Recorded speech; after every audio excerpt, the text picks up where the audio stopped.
Hello guys, good morning. Ayan guys, may nakita akong video ni Ka Isaak. Kapsat Isaak from, hindi ko alam kung from Ilocos or Cagayan.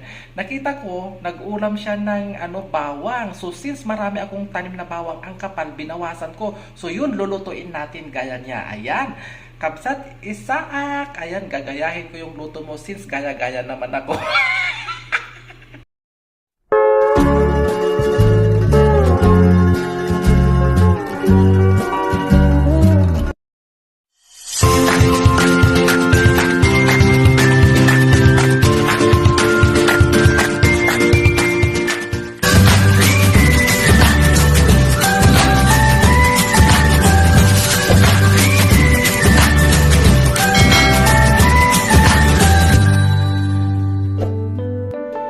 So yan siya guys, ito yung bawang na sinasabi ko. Makapal kasi yung bawang ko. So since ayan, binunot ko yung iba, nakita ko yung video ni Isaak, Uncle Isaak nyo. Yan, sasahugan natin ng leftover nating chicken. So ayan, lulutuin na natin ang ating bawang recipe.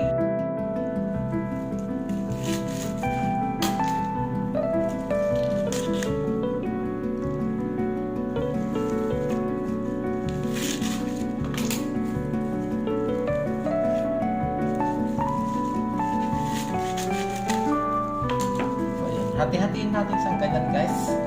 Gaya kay Uncle Isaak. Ayan.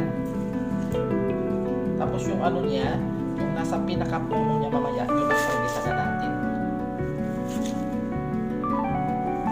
Ayan.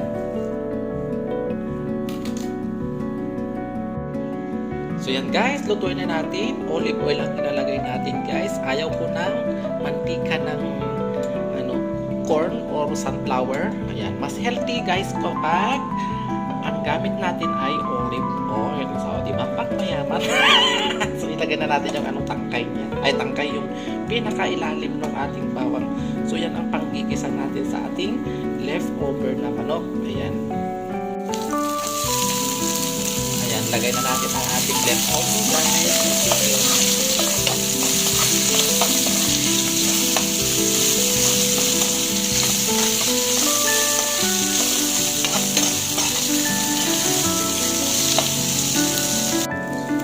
Maglagay tayo guys ng paper,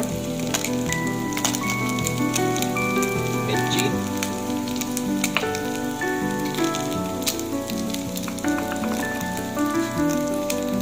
salt,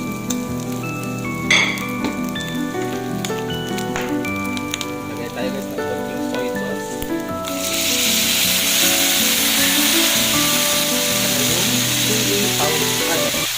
chili sauce.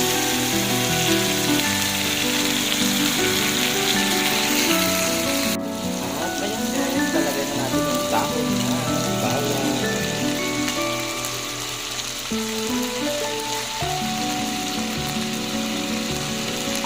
O diba? Then mag-a-add tayo guys ng konting tubig, konti lang pangluto natin. Yan siya guys, nag-add ako ng konting water lang pangluto natin sa kanya.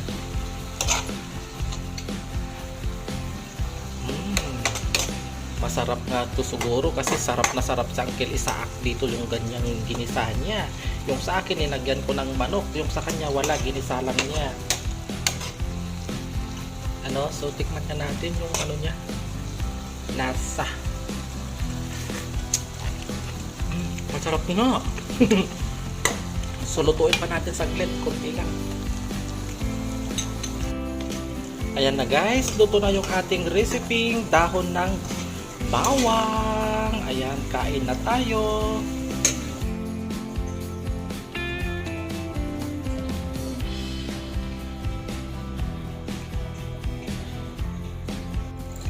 Ayan guys, ang ulam natin, dahon ng bawang recipe. Ayan, nagaya natin kay Uncle Isaak. Ayan, tikman natin guys.